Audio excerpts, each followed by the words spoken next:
The University of California Regents voted to remove SATs and ACTs testing requirements in order to get into those universities. Joining us to discuss the potential impact from this decision for students and the admissions process is CEO of Hamilton Education, Chris Hamilton. Chris, good morning. Good morning. Thank you for joining us.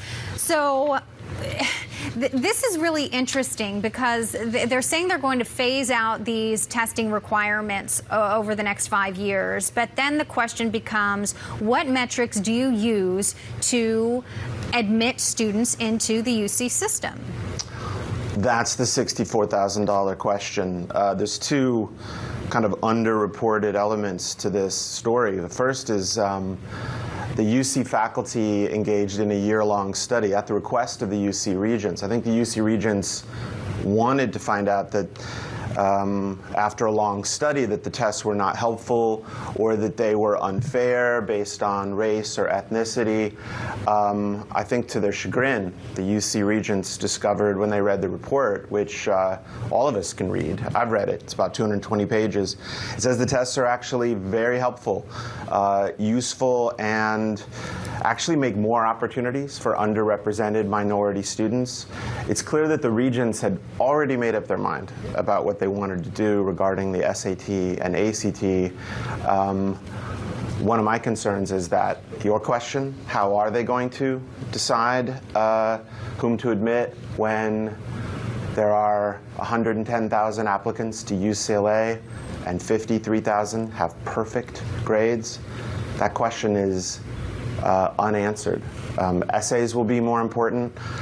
The second kind of underreported story is they've eased restrictions. You can apply without having the SAT and ACT, but clearly for the next couple of years at least, because there will probably be more applicants to an already overloaded system, I don't think they're going to be optional for middle-class kids. I think if you go to a good school where they expect good scores and lots of APs, I think the tests are going to be more important in the next couple of years. I mean, this is sort of, again, we talk about unintended consequences.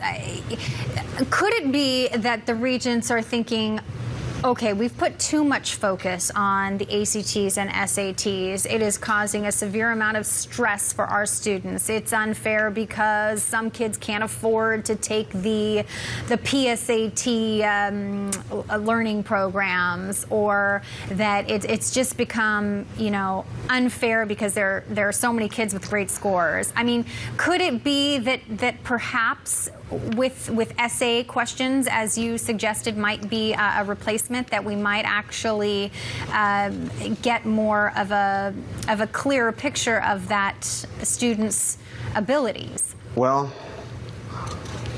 I guess my short answer is no. I think fewer data points means we have less information to make holistic decisions. Admissions in the UCs has been holistic for almost 2 decades, meaning they look at many factors and even disregard low scores if they see other factors. The idea of eliminating the scores entirely, though, it's very clear. The UC Regents are trying to work around Prop 209, which says that race and ethnicity should not be considered in admissions. I leave it to others to decide the moral elements of should we admit people based on race or should we ignore it. But the voters in California already decided in 1996 that they didn't want to use race and ethnicity, and the Regents have made it very clear. This is an effort to change the makeup of the UC system, of those in the classes. And I would remind people to consider admission to selective colleges is zero-sum. It means if there's more of one group, there's less of another. If you're in the middle class in San Diego and you're applying to college, you want to keep in mind scholarships, merit scholarships are strongly tied to these exams. Right. And for the next couple of years, they're almost certainly going to be using them because, as you say, what else are they going to use? The essay help that we give students is vitally important for selective colleges, but I'm certain that kids who have fewer resources will have less access to expert help. with the essays. So I'm not really sure what the UC regents are thinking right now. Yeah, and certainly to go back to your initial point, they just seem to sort of disregard that year-long study that I'm sure was quite expensive at taxpayer expense there, that said that these tests were not, that in fact they helped and made it so that it was not, I think to quote it, was not racist. So yeah. that it was more helpful to allow students in underserved areas to get into college.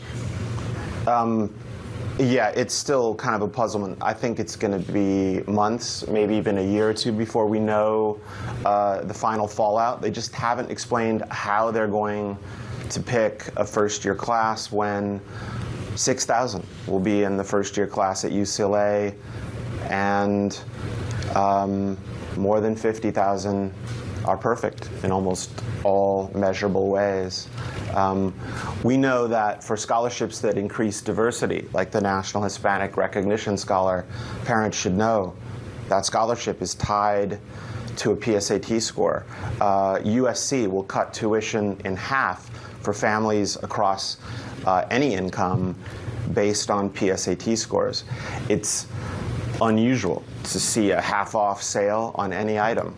That's $200,000, but that's what merit scholarships amount to. In our offices, we've had students get as much as $500,000 in financial aid offers, free grants, scholarships. It mostly starts with a test score. So again, we're pivoting heavily to online this summer because students have had less school in the last couple months, and I think it's going to be more challenging to do well on exams that measure reading, writing, and the kind of math that students should be getting in the 9th and 10th grade. In fact, we've basically had a massive sale to make it easily available for everyone to have online prep, both in San Diego and around the world, because we know this is how a lot of people pay for college if they're middle class in California. As you know, if you're in the middle in California, you might look rich to a college in Ohio, but you're probably not in California because it's expensive to live here. Well, hopefully we can get answers to these questions over the next few months, and certainly I'm encouraging people to reach out to the regents and demand some answers as this goes, and see what metrics they will be using. But Chris Hamilton, thank you so much for your time this morning, thoughtful discussion, and I'll continue to follow that story. You're welcome. Thank you. Thank you.